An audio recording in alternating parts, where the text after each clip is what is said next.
Assalamualaikum warahmatullahi wabarakatuh. Alhamdulillahirabbil alamin. Assalatu wassalamu ala asrofil anbiya'i wal mursalin wa ala alihi washabihi ajmain. Amma ba'du. Pertama-tama mari kita ucapkan puji dan syukur kehadirat Allah Subhanahu wa taala atas rahmat dan karunia-Nya sehingga kami dapat menyelesaikan hasil diskusi kami mengenai asbabul wurud pada mata kuliah hadis. Dan tak lupa salawat dan salam kepada junjungan kita Nabi Muhammad Sallallahu Alaihi Wasallam. Mudah-mudahan kita mendapatkan syafaatnya di yaumil akhir nanti. Amin ya robbal alamin. Baiklah, kami dari kelompok 10 ingin mempresentasikan hasil diskusi kami mengenai asbabul urud. Adapun anggota kelompok 10 yang terdiri dari moderator yaitu saya sendiri Rizka Aprila Milania, kemudian pemateri pertama ada Rizka Rudini, pemateri kedua ada Eka Anggraini, dan pemateri ketiga ada Mona Hijriah. Baiklah, sebelum kita masuk ke materi, saya sedikit menjelaskan apa itu asbabul wurud. Apa yang dimaksud dengan asbabul wurud? Asbabul wurud adalah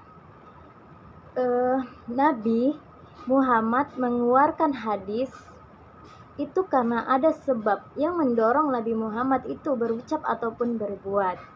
Misalkan, saya makan karena saya lapar, itu bisa dikatakan asbabul wurud. Atau contoh lain, mahasiswa mengerjakan tugas. Kenapa mengerjakan tugas? Karena jika tidak mengerjakan tugas, nilainya tidak akan keluar. Nah, itu sebab urutnya adalah tugas karena nilai. Sama dengan halnya Nabi Muhammad SAW berbuat ataupun berucap itu karena ada sebabnya. Dari saya, langsung saja kita ke materi pertama, yaitu pengertian asbabul wurud yang akan dijelaskan oleh Rizka Rudini. Kepada Rizka saya persilakan. Pengertian asbabul wurud. Secara etimologis, asbabul al-wurud merupakan susunan idrof yang berasal dari gabungan kata-kata asbab dan al-wurud. Kata asbab merupakan bentuk jamak dari kata-kata sabab yang berarti tali atau penghubung, yakni segala sesuatu yang lain atau penyebab terjadinya sesuatu. Kullu syai'in yatusilu bihil lighairihi, segala sesuatu yang mengantarkan pada tujuan.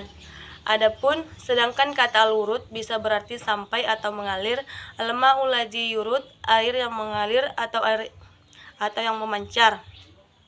Sedangkan secara istilah ada beberapa pengertian yang dapat kita ambil dari beberapa pakar hadis. Yang pertama, menurut Al-Hasbi As-Siddiq, asbabul wurud adalah ilmu yang menerangkan sebab-sebab Nabi menurunkan sabdanya dan masa-masanya Nabi menurunkan itu. Al-alimu yang arifu jabihi sayil laji waradahu hadisi wa jamani, ilmu yang menerangkan sabda Nabi, menuturkan sabdanya dan masa-masa Nabi itu. Sementara itu, ada ulama yang memberikan definisi asbabul wurud agak mirip dengan pengertian asbabun nuzul, yaitu warid hadisi ayyamu qaumihi, sesuatu baik berupa peristiwa-peristiwa atau pertanyaan yang terjadi pada hadis itu disampaikan oleh Nabi. Menurut Suhti, secara terminologi asbabul wurud adalah innahu ma yakunu ala litahdidi minal hadisi mil umuri wal husumi awil intilaqu aw taqdiru aw nasti tajalika, sesuatu yang menjadi torik, metode untuk menentukan suatu hadis yang bersifat umum atau khusus, untuk mutlak, muqayyad, dan untuk menentukan. Contoh dari penghapusan, ada beberapa hadis yang menjelaskan penghapusan hukum berpuasa, namun masih belum dipastikan hadis mana yang menghapus hadis tersebut.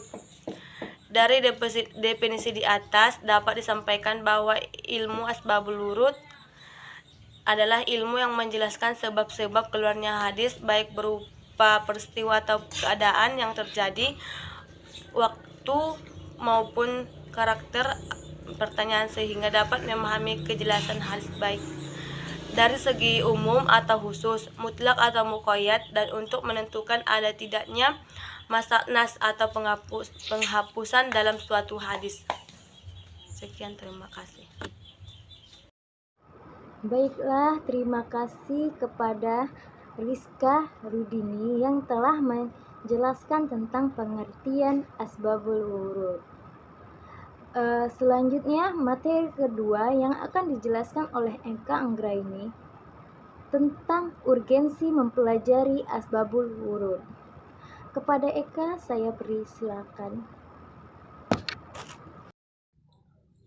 Assalamualaikum warahmatullahi wabarakatuh. Perkenalkan, nama saya Eka Anggraini Siagian, NIM 0306201018. Baiklah, di sini saya akan menjelaskan bagian B, urgensi mempelajari asbabul wurud hadis. Urgensi mempelajari asbabul wurud hadis dapat memahami kandungan hadis dan mentaksirkan arti yang umum, membatasi arti yang mutlak, menunjukkan perincian terhadap yang mujmal, menjelaskan kemuskilan, dan menunjukkan ilat suatu hukum. Adapun urgensi mempelajari asbabul wurud antara lain sebagai berikut. Yang pertama sekali, menentukan adanya taksir hadis yang bersifat umum. Contoh dari fungsi asbabul wurud sebagai taksis terhadap sesuatu yang masih bersifat umum dan juga menjelaskan ilat atau sebab-sebab ditetapkannya suatu hukum hadis. Misalnya, al-qanati sholati min nisfi alal qa'inin sholat, artinya sholat orang yang sambil duduk setengah pahalanya dari orang sholatnya berdiri. Asbabul wurud dari hadis di atas adalah ketika penduduk Madinah sedang terjangkit suatu wabah penyakit, kebanyakan para sahabat melakukan sholat sunnah sambil duduk. Ketika itu Rasulullah datang menjenguk dan mengetahui bahwa para sahabat suka melakukan sholat sunnah sambil duduk walaupun dalam keadaan sehat. Yang kedua, membatasi pengertian hadis yang masih mutlak. Contoh dari asbab al-wudud yang berfungsi sebagai pembatas terhadap pengertian mutlak sebagai berikut, yang artinya Rasulullah bersabda, barang siapa yang melakukan sesuatu sunnah hasanah dalam Islam, selalu sunnah itu diamalkan oleh orang-orang sesudahnya, maka ia akan mendapatkan pahala seperti pahala yang mereka lakukan tanpa mengurangi pahala mereka sedikitpun. Demikian pula sebaliknya, barang siapa yang melakukan sesuatu sunnah sayyah lalu diikuti orang-orang sesudahnya, maka ia akan ikut mendapatkan dosa mereka tanpa mengurangi sedikitpun dosa yang mereka peroleh. Yang ketiga, mentafsil atau memerinci hadis yang masih bersifat global. Contohnya adalah yang artinya, sesungguhnya Allah Subhanahu wa Ta'ala memiliki para malaikat di bumi yang dapat berbicara melalui mulut manusia mengenai kebaikan dan keburukan seseorang. Hadis riwayat Hakim. Yang keempat, menentukan ada atau tidak adanya nas mansur dalam suatu hadis. Contoh asbab al-wudu yang berfungsi untuk menentukan adanya suatu nas mansur sebagai hadis berikut. Bismillahirrahmanirrahim. Wal mahzumul hajimul fator, artinya batal puasa bagi orang yang membekam dan yang dibekam. Yang kelima, menjelaskan ilat atau sebab-sebab ditetapkannya suatu hukum. Contoh hadis tentang khamar yang awalnya boleh untuk diminum, kemudian datang lagi hadis yang menjelaskan tentang minum khamar tidak dianjurkan. Setelah itu datang lagi hadis yang menjelaskan bahwa minum khamar itu haram. Asbabul wurudnya karena ada seorang imam yang mabuk saat berjamaah hingga menyebabkan semua bacaannya salah dan sholatnya tidak sah. Yang keenam, menjelaskan maksud suatu hadis yang masih muskil atau sulit dipahami. Contoh asbabul wurud yang menjelaskan maksud hadis yang masih muskil atau sulit dipahami atau janggal adalah sebagai berikut. Bismillahirrahmanirrahim. Minhum fahuwa biqaumin tasabat man. Artinya, barang siapa yang menyerupai suatu kaum, maka termasuk golongan mereka. Asbab al-wurud dari hadis ini adalah ketika dalam peperangan umat Islam dengan kaum kafir, Rasulullah SAW kesulitan membedakan mereka mana yang teman, mana yang lawan. Kemudian Rasulullah menginstruksikan kepada pasukan umat Islam agar memakai kode tertentu agar berbeda dengan musuh. Dan yang masih menggunakan kode seperti musuh akan kena panah kaum pasukan Islam. Terima kasih. Terima kasih kepada Eka yang telah menjelaskan tentang urgensi mempelajari asbabul wurud. Selanjutnya materi terakhir yaitu tentang macam-macam dan contoh asbabul wurud yang akan dijelaskan oleh Mona Hijriah. Kepada Mona saya persilakan. Assalamualaikum warahmatullahi wabarakatuh. Perkenalkan, nama saya Mona Hijriah Nasution, NIM 0306201048. Baiklah, saya akan menjelaskan bagian C, yaitu tentang macam-macam dan contoh asbabul wurud hadis. Secara garis besar, asbabul wurud al-hadis dapat dikategorikan menjadi 3 macam, yaitu 1. Sebab berupa ayat Al-Quran, 2. Sebab berupa hadis, 3. Sebab berupa perkara. Nah, apa sih yang dimaksud dengan sebab yang berupa ayat Al-Quran? Yaitu di sini ayat Al-Quran itu menjadi penyebab bahwa Nabi SAW mengeluarkan sabdanya. Contoh, Allah Subhanahu wa taala berfirman, Bismillahirrahmanirrahim. Alladzina amanu wa lam yalbisu imanahum bizulmin ulaika lahumul amnu wa hum muhtadun.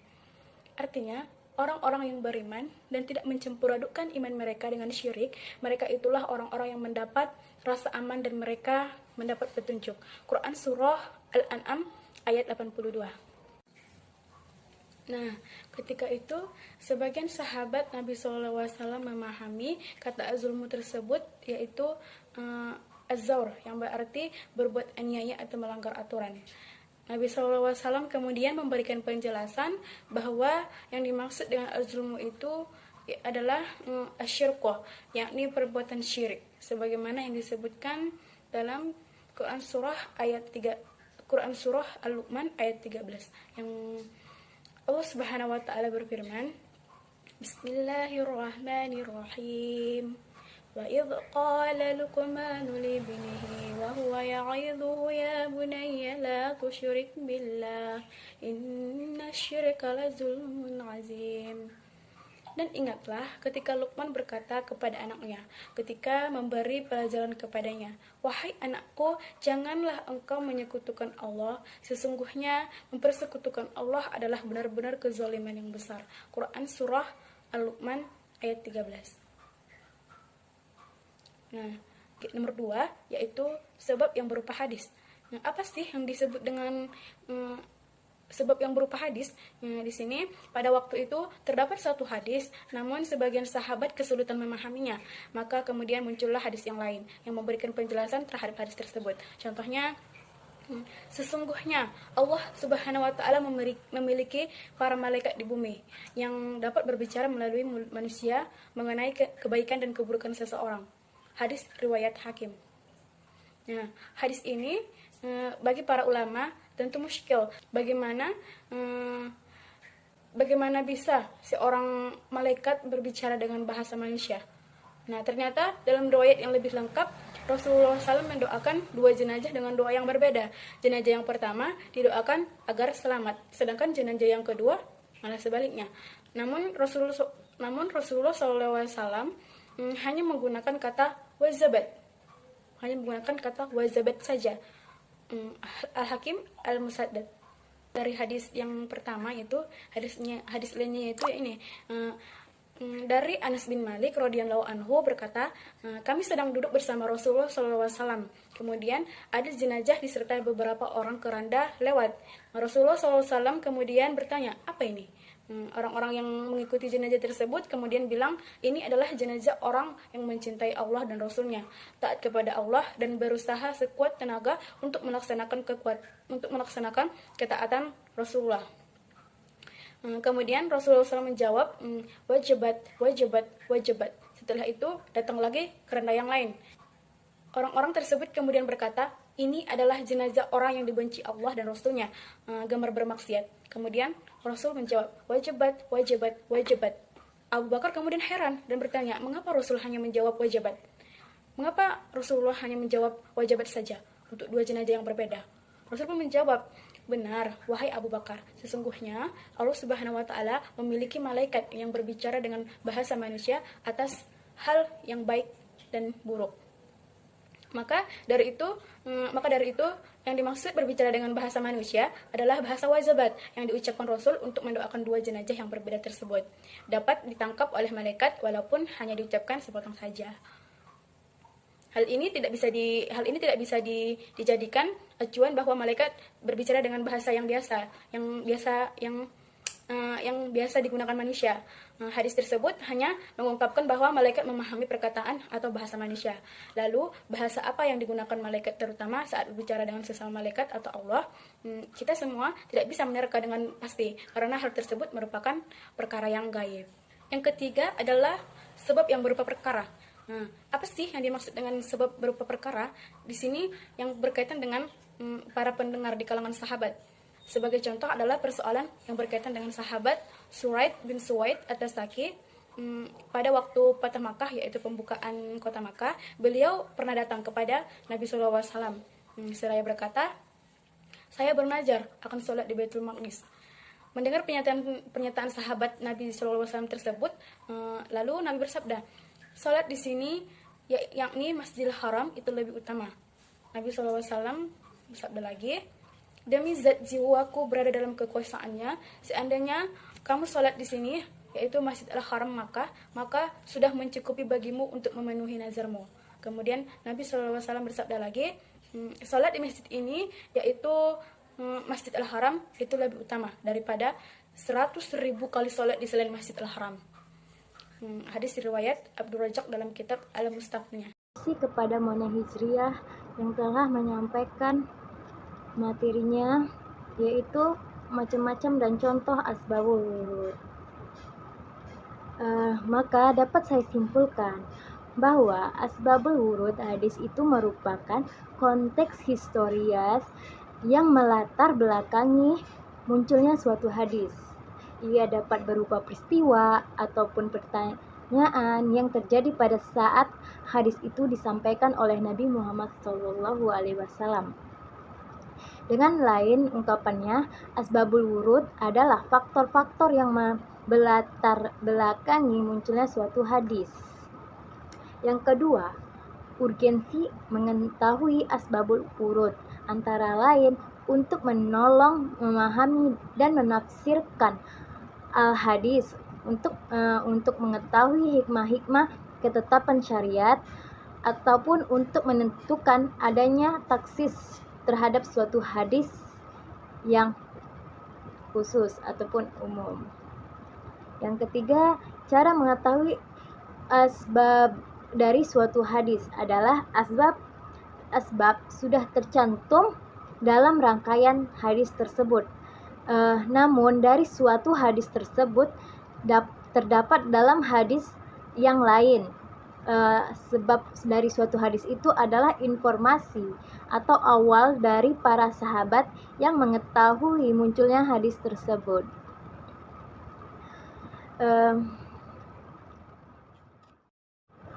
Sekian dari persentase kami hari ini yang mengenai asbabul wurud. Mohon maaf bila ada kata-kata yang salah ataupun perbuatan. Kami ucapkan alhamdulillah dan assalamualaikum warahmatullahi wabarakatuh.